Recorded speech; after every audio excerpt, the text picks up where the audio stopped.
안녕하십니까. 이병기 목사입니다.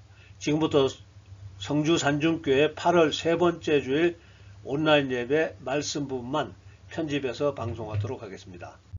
말씀 나눌 내용의 제목은 예수님을 믿는다는 것은 무슨 뜻인가 이렇게 정했고요. 성경 말씀으로는 두 구절입니다. 요한복음 1장 12절 영접하는 자 곧 그 이름을 믿는 자들에게는 하나님의 자녀가 되는 권세를 주셨으니, 또 로마서 10장 9절 내가 만일 내 입으로 예수를 주로 시인하며 또 하나님께서 그를 죽은 자 가운데서 살리신 것을 내 마음에 믿으면 구원을 받으리라. 자, 예수님을 믿는다는 것은 이 땅에서 사는 동안에는 하나님의 자녀가 되어서 하나님의 보호와 양육을 받고 또 죽어서는 천국에 간다는 뜻입니다. 이제 우리 성주 산중교회에서 온라인 예배 시작한 지 3년 되었는데요. 예수님도 제자들을 가르치면서 제자들과 함께 있었던 시간이 3년 반 정도 된다고 합니다. 그러니까 우리들도 시간상으로는 충분히 예수님의 마음을 제자들 수준 정도는 이해할 만한 시간이 되었다고 보여집니다. 그리고 예수님은 제자들을 이 땅에 남겨두신 채로 하늘로 승천하시는데요. 남겨진 제자들은 예수님의 마지막 명령, 사도행전 1장 8절 오직 성령이 너에게 임하시면 너희가 권능을 받고 예루살렘과 온 유대와 사마리아와 땅끝까지 이르러 내 증인이 되리라 하시니라. 자, 이 말씀에 순종해서 먼저 성령 받기 위해서 모여 기도하다가 오순절날 성령을 받게 됩니다. 사도행전 2장 2절에서 4절 호련히 하늘로부터 급하고 강한 바람 같은 소리가 있어 그들이 앉은 온 집에 가득하며 마치 불의 혀처럼 갈라지는 것들이 그들에게 보여 각 사람 위에 하나씩 임하여 있더니 그들이 다 성령의 충만함을 받고 성령이 말하게 하심을 따라 다른 언어들로 말하기를 시작하니라. 자, 이렇게 초대교회에서 성령 받은 외적인 증거로는 방언이 가장 분명했습니다.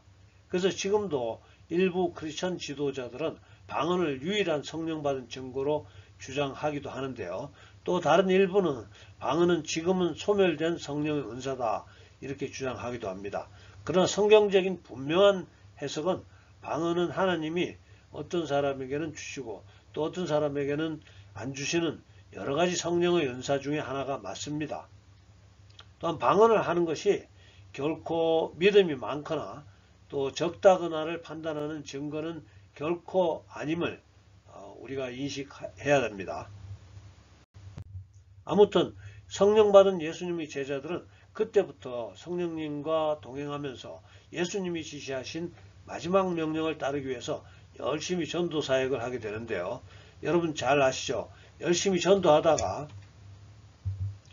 야고보 사도는 나중에 목이 베어서 순교하고요. 베드로는 거꾸로 십자가에 못 박혀 순교하고요. 요한은 늙은 나이에 반모섬에 유배되어서 고생 많이 합니다. 도마는 인도까지 가서 창에 찔려 순교했다고 하고요. 나중에 예수님 제자로 인정받게 되는 사도 바울도 목이 베어서 순교합니다. 즉 예수님이 명령하신 마지막 명령을 따르다가 대부분 순교하거나 또 모진 박해를 당했다는 것입니다. 오직 성령이 너에게 임하시면 너희 권능을 받고 예루살렘과 온 유대와 사마리아 땅끝까지 이르러 내 증인이 되리라 하시니라. 즉 예수님이 증인이 되기 위해서 노력하다가 그렇게 희생되었다는 겁니다. 그렇다고 해서 우리도 순교를 각오하자는 그런 비장한 말씀을 드리려는 것은 아니니까 안심하시고요. 자, 성도 여러분, 우리는 사실 예수님이 제자들보다 복음에 대해서 더 많은 것을 알 수 있었습니다. 예수님의 제자들은 구약 성경을 제대로 읽을 수 있는 기회도 많지 않았고요. 또 그때까지 신약 성경도 있지도 않았습니다. 지금처럼 파워포인트나 줌 예배도 할 수 없었고요. 유튜브 설교도 없었고 또 인터넷 성경 강좌도 없었습니다. 24시간 틀기만 하면 나오는 기독교 방송, 거기서 여러가지 유용한 정보들을 또 얻을 수 없었습니다. 제가 생각해 볼 때 우리는 예수님의 제자들보다 훨씬 더 복음을 더 잘 이해할 수 있는 시간을 가졌다고 볼 수 있겠습니다. 그러니까 이제 우리도 이렇게 설교만 듣는 신앙생활에서 벗어나서 이제 어느 정도 예수님의 증인된 삶을 살아야 된다고 생각합니다. 그래서 오늘은 우리가 어떻게 예수님의 증인된 삶을 살 수 있는가, 여기에 대해서 말씀을 나누도록 하겠습니다. 자, 가장 먼저 우리가 전해야 하는 복음을 제대로 좀 이해하고 그 복음을 전할 준비를 해야 합니다. 아마 제가 여러분 소개 드렸을 건데요. 우리가 전해야 하는 복음은 제가 요약을 해봤죠.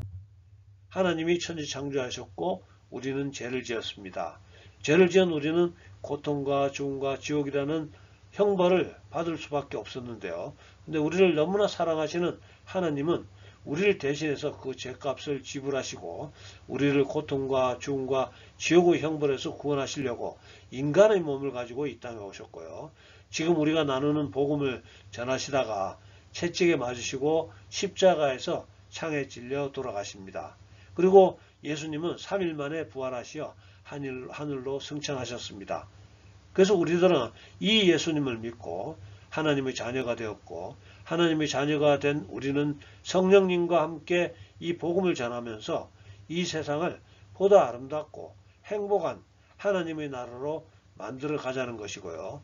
또 죽음 이후에는 우리 모두 천국에 가게 된다는 것입니다. 이거 모두 여러분들 외우시고 기회가 되는 대로 전하셔야 되는데요. 이거 외우기가 힘드시다 하면은 요한복음 3장 16절 하나님이 세상을 이처럼 사랑하사 독생자를 주셨으니 이는 그를 믿는 자마다 멸망하지 않고 영생을 얻게 하려 하심이라. 이 말씀을 전하셔야 됩니다. 복음을 전하지 못하신다면 제가 볼 때는 아직 예수 믿는 분 아니라고 생각하셔야 됩니다. 그리고 우리가 이 복음을 전하면서 예수님이 증인으로서의 삶을 살기 위해서는 반드시 성령 충만이 필요합니다. 그러면 우리는 어떻게 성령 충만을 받습니까? 우리도 초대교회 예수님의 제자들처럼 모여서 기도하는 것이 제일 좋겠지만 우리는 또 그들과는 다르게 이미 초대교회 마가의 다락방에 부어졌던 그 성령님이 우리 가운데 계시다고 생각해야 합니다. 예수님 말씀을 기억해 봅시다. 누가복음 11장 9절 구하라 그러면 너에게 주실 것이요 찾으라 그러면 찾아낼 것이요 문을 두드리라 그러면 너에게 열릴 것이니. 또 누가복음 11장 13절 너희가 악할지라도 좋은 것을 자식에게 줄 알거든 하물며 너희 하늘 아버지께서 구하는 자에게 성령을 주시지 않겠느냐 하시니라.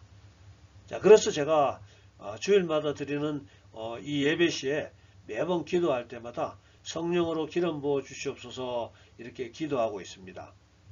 기름 부어 주시옵소서라는 말은 성령의 능력으로 충만케 해 주시옵소서라는 말과 대신할 수 있겠습니다.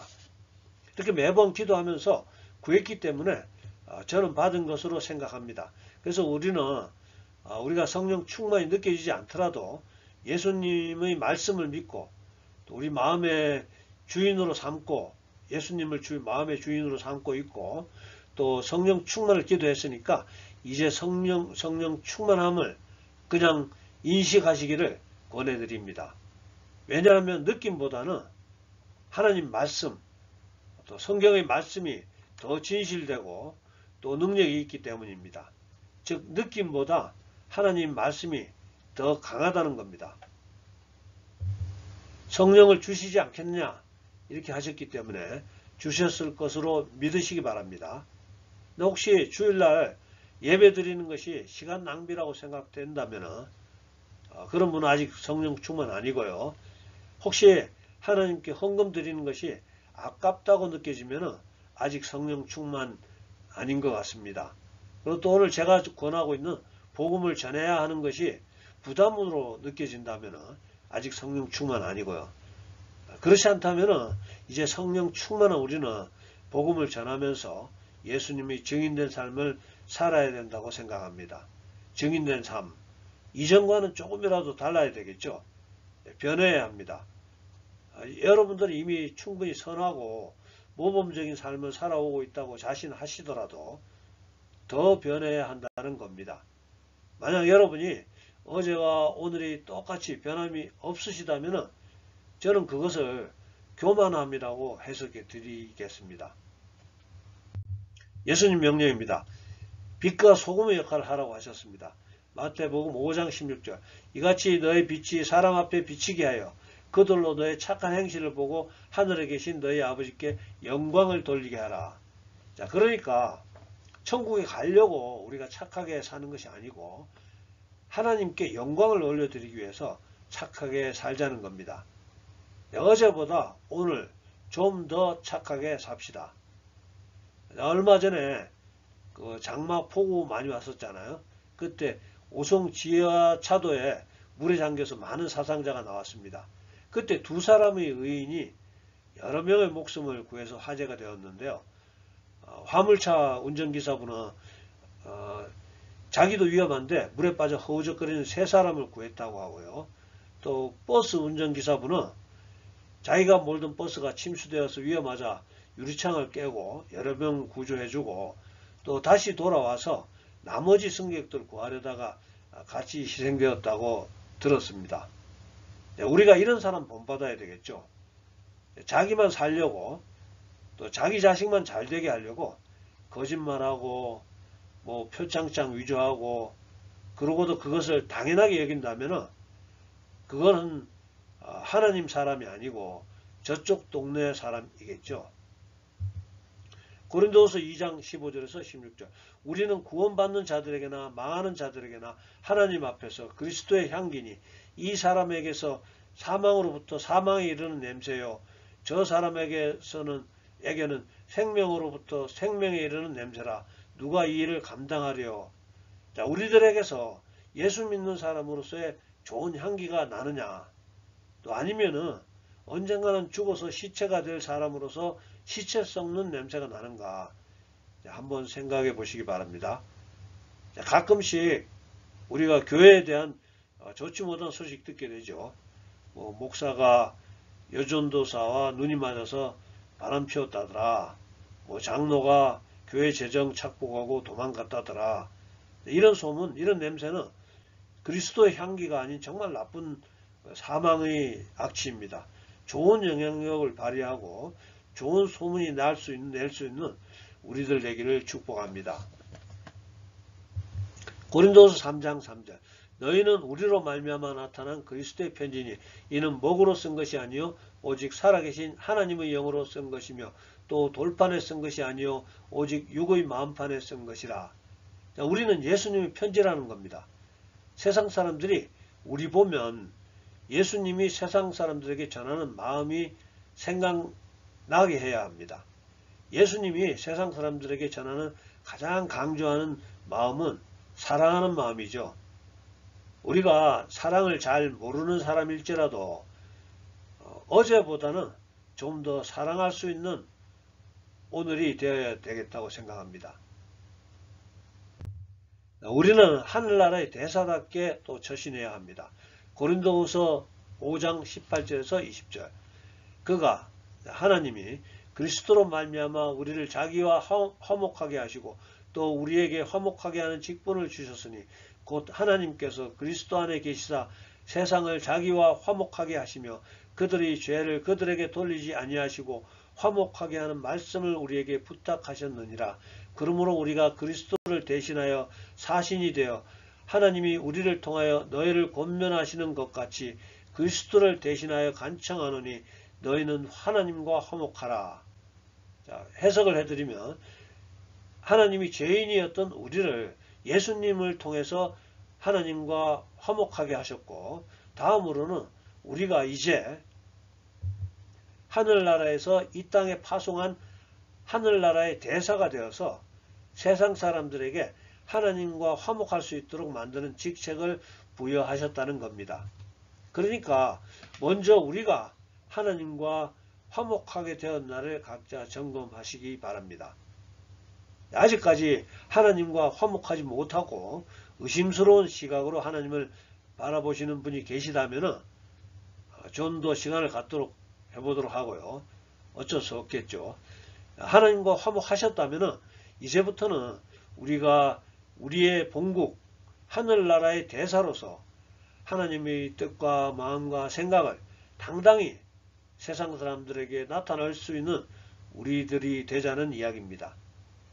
예를 들면 대사는 본국의 메시지를 주재국의 사람들이 우호적으로 받아들일 수 있도록 나타내야 되고요. 또 주재국에 어려움이 있으면 본국에서 도움을 줄 수 있도록 중보기도를 드릴 수 있어야 한다는 것입니다. 자, 이렇게 말씀드리면 결국은 착하게 살자 이런 말하고 비슷한 거 아니냐 이렇게 할 수 있는데요. 그렇죠.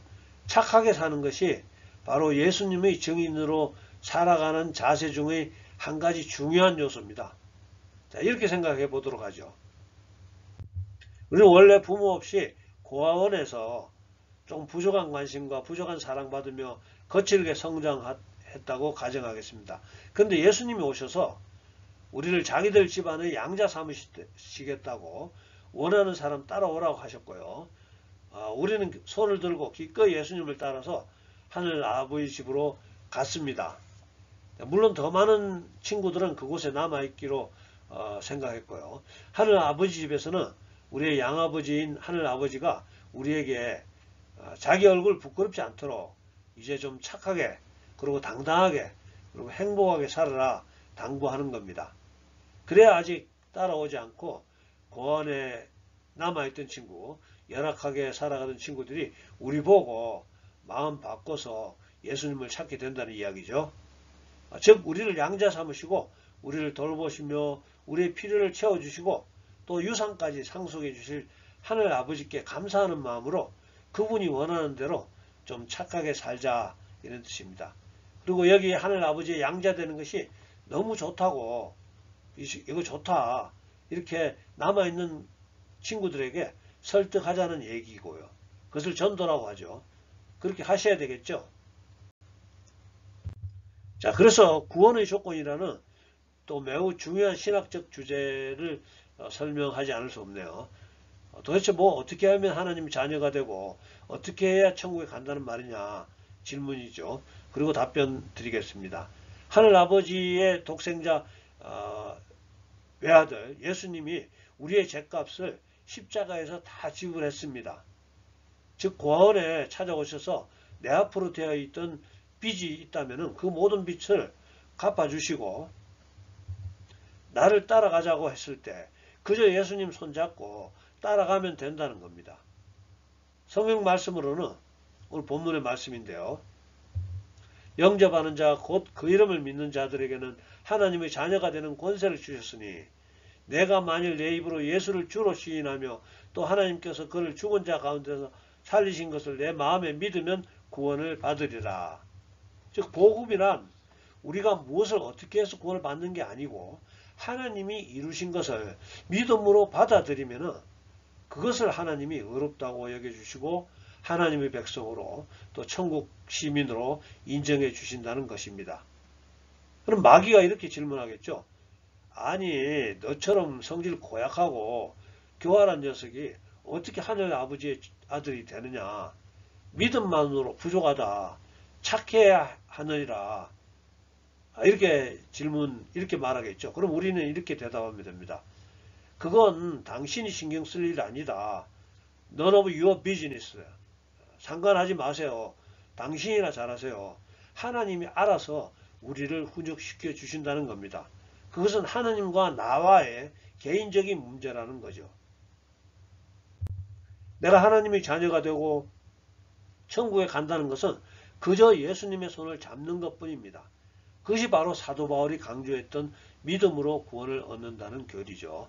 그렇게 구원 얻은 우리가 자진해서 감사함으로 우리 하늘 아버지를 위해서 많이 착하게 살기도 하고 또 조금 착하게 살기도 하면서 말씀하신 대로 하나님이 증인된 삶을 추구한다는 겁니다. 즉 우리 하늘 아버지 가문의 자손답게 자진해서 착하게 살려고 노력한다는 것이죠. 또한 이 점도 하나 기억해야 합니다. 우리 가족들 중에는 우리 형제 자매들 중에는 아주 착한 사람도 있고 조금 착하지 못한 사람도 있을 겁니다. 그러나 특별히 문제가 될 만큼 악독하지 않다면 부모가 죽기 전에 유산은 적당히 자식들에게 분배해서 나누어 줄 것입니다. 혹시 부모가 아는 사람의 아들 중에서 되게 착한 사람이 있다고 할지라도 부모는 자기 자식이 아닌 그 착한 사람에게 유산 나누어 주는 게 아니고 비록 착하지 않더라도 자기 자식에게 유산을 나눠준다는 겁니다. 여러분 중에 혹시 이웃에 사는 아이가 자기 아이보다 착하다고 해서 그 녀석에게 유산 상속하실 분 있습니까? 정상적으로는 없어야 되겠죠. 말씀 정리합니다. 오늘 우리가 이렇게 집중적으로 말씀 나눈 지 3년 가까이 되었습니다. 생각해보니 예수님이 12제자들 수준 이상으로 하나님의 뜻과 마음과 생각을 알 수 있게 되었습니다. 그래서 이제는 아는 것으로 만족하지 말고 예수님의 뜻과 마음과 생각에 반응하는 삶을 살았으면 하는 마음으로 오늘 말씀 준비했고요. 먼저 예수님의 마지막 명령 기억하시고 따르는 삶이 되어야 한다고 생각합니다. 오직 성령이 너에게 임하시면 너희가 권능을 받고 예루살렘과 온 유대와 사마리아 땅까지 이르러 내 증인이 되리라 하시니라. 먼저 이 말씀을 기억하는 우리들 되도록 하고요. 그 다음에 말씀대로 예수님의 증인으로서 복음이 무엇인지를 좀 생각하고 그 복음을 전하는 삶이 되어야 합니다. 자, 솔직히 말씀드리면 가족 중에 아직 복음을 인정하지 못하시는 분이 계시다면 그 가족에게 한 번이라도 아니 한 번 전하셨다면 다시 한 번 더 복음을 전하셔야 됩니다. 그것이 예수 믿는다는 겁니다. 그것이 하나님 집안에 양자 들어간 거고요. 하늘 아버지의 자녀가 된 것입니다. 세 번째로는 예수님이 증인된 삶이 다른 사람들에게 좀 보여질 수 있도록 하자라고 설명드렸습니다. 빛과 소금이 되어야 한다고 했고요. 또 예수님의 향기 나는 삶이 되어야 한다고요. 또 하늘나라의 대사로서의 역할을 감당할 수 있는 우리들 되자고 했습니다. 즉 어제보다 좀 더 착한 크리스천이 되도록 해야 된다는 말씀이나 마찬가지라고 생각하면 되겠죠. 어제와 똑같은 것은 제 소견으로는 교만하다는 걸로 정의를 내렸습니다. 이거 제 소견입니다. 자, 마지막으로 구원의 조건에 대해서 강조했는데요. 오직 예수님의 초대에 그냥 응하면 된다고 했습니다. 그것이 바로 믿음이라는 거고요. 오직 예수님을 우리 마음의 주인으로 받아들이고 주여 이렇게 외치시면 되겠습니다. 우리 모두 오늘 주신 말씀 잘 기억하시고 예수님의 증인된 삶을 이 땅에서 잘 마무리하시고 나중에 천국 가서 예수님 만나게 되면 잘하였도다 착하고 충성된 종아 이런 칭찬 다 받을 수 있는 우리들 되기를 예수님 이름으로 축복합니다. 기도하겠습니다. 사랑과 은혜 많으신 아버지 하나님, 오늘도 사랑하는 주의 자녀 우리들을 택하시고 부르시고 또 함께 말씀 나눌 수 있게 하심을 감사합니다. 오늘 예수님을 믿는다는 것, 또 예수님이 증인된 삶을 산다는 것이 무엇인가에 대해 말씀 나눌 수 있었기에 또한 감사합니다. 아버지 하나님, 오늘도 간구합니다. 성주 산중교회 성도님들, 또 그리고 인터넷으로 지금 말씀 함께 듣는 주의 백성들, 주님 성령으로 기름 부어 주시옵소서. 우리들도 예수님의 제자들처럼 담대히 복음 전할 수 있는 능력을 허락하여 주시옵소서. 우리도 세상 속에서 빛과 소금 역할 감당할 수 있는 능력을 더하여 주시옵소서. 우리도 그리스도의 향기를 나타낼 수 있는 깨끗한 삶을 살아갈 수 있는 능력을 허락해 주시옵소서. 우리가 하늘나라의 대사가 되어서 하나님의 뜻과 마음과 생각을 이 세상 사람들에게 아름답게 나타낼 수 있도록 지혜를 더하여 주시옵소서. 지금은 우리 구주 예수님의 은혜와 아버지 하나님의 극진하신 사랑과 성령님의 감동, 감화, 교통하심이 오늘 예배에 참석한 우리 모두에게 또 우리들의 가정과 일터와 섬기는 교회 위에 지금부터 영원토록 함께 주시옵기를 간절히 축원하옵나이다. 아멘. 예, 감사합니다. 할렐루야. 다음 주에 뵙겠습니다.